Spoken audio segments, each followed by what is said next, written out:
1 मार्च ते 20 जून दरम्यान भारतात उष्माघाताने 143 जणांचा मृत्यू, जवळपास 41,789 रुग्णांची नोंद. राष्ट्रीय रोग नियंत्रण केंद्राद्वारे संकलित केलेल्या डेटामधली माहिती समोर. आज यात्रेसाठी गेलेल्या हजारो नदी यात्रेकरूंचा उष्माघाताने मृत्यू, यामध्ये 98 भारतीय यात्रेकरूंचा समावेश. परराष्ट्र मंत्रालयाची माहिती. यंदा भारतातून 1,75,000 यात्रेकरू हजमध्ये दाखल. पावसाळ्यात कोकण रेल्वे मार्गावर विशेष खबरदारी, 672 कर्मचारी तैनात, तर 9 जागांवर मेंटेनन्स व्हॅन उभ्या असल्याची कोकण रेल्वेचे व्यवस्थापकीय संचालक संतोष कुमार झा यांची माहिती. नीटचा पेपर 32 लाख रुपयांना विकला गेला. परीक्षेआधी एक दिवस प्रश्नपत्रिका दिली गेली. 4 आरोपींनी पोलिसांकडे कबुली दिल्याची सूत्रांची माहिती. यूजीसीकडून आपल्या अधिकृत वेबसाईटवर डिफॉल्टर विद्यापीठांची यादी जाहीर, त्यामध्ये देशातील तब्बल 157 विद्यापीठांचा समावेश. लोकपालाची नियुक्ती न केल्यानं कारवाई. यूजीसीच्या डिफॉल्टर यादीत राज्यातल्या 7 विद्यापीठांचा समावेश. मराठवाडा कृषी विद्यापीठ, एसएनडीटी विद्यापीठ, राष्ट्रीय कायदा विद्यापीठासह अन्य 4 विद्यापीठांवर कारवाई. पुणे पोर्शे कार अपघात प्रकरण, आरोपी विशाल अग्रवालला जामीन मंजूर. 3 गुन्ह्यांपैकी एका गुन्ह्यात जामीन, तर इतर 2 गुन्ह्यांमध्ये न्यायालयीन कोठडीत राहणार.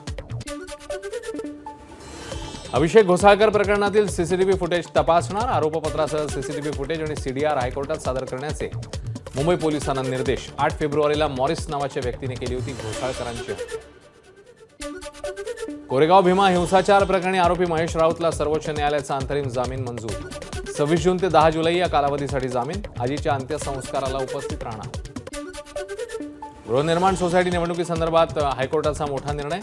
3 अपत्य असणाऱ्यांना निवडणूक लढवता येणार नाही. कांदिवलीमधल्या एकाची व्यवस्थापन समितीवरची निवड अवैध. दापोलीच्या 5 पंढरी गावात मुसळधार पावसामुळे स्लॅबचा काही भाग कोसळला. एक महिला गंभीर जखमी. मुलीच्या उपचारासाठी मुस्लिम धर्म स्वीकारण्याच्या तयारीत असलेल्या आर्य कुटुंबियांना मुख्यमंत्री सहायता निधीतून मदत. मुलीच्या शस्त्रक्रियेसाठी 2 लाख रुपये दिल्याची माहिती. दिल्लीचे मुख्यमंत्री अरविंद केजरीवालांचा कोठडीतला मुक्काम वाढला. दिल्ली उच्च न्यायालयाने मंगळवारपर्यंत राखून ठेवला निर्णय. ईडीने दाखल केली होती याचिका. महाराष्ट्र शासनाच्या वतीने काश्मीरमध्ये लवकरच उभारणार महाराष्ट्र सदन. सार्वजनिक बांधकाम मंत्री रवींद्र चव्हाण यांची घोषणा. काश्मीरमध्ये जमीन खरेदी करण्याकरता विभागाच्या वतीने 9,30,24,000 रुपयांची आर्थिक तरतूद. चव्हाण यांची माहिती.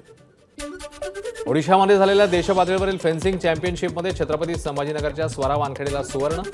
सायबर या प्रकारात स्वराने केली सुवर्ण पदकाची कमाई. राज्यभरातून स्वरावर कौतुकाचा वर्षाव.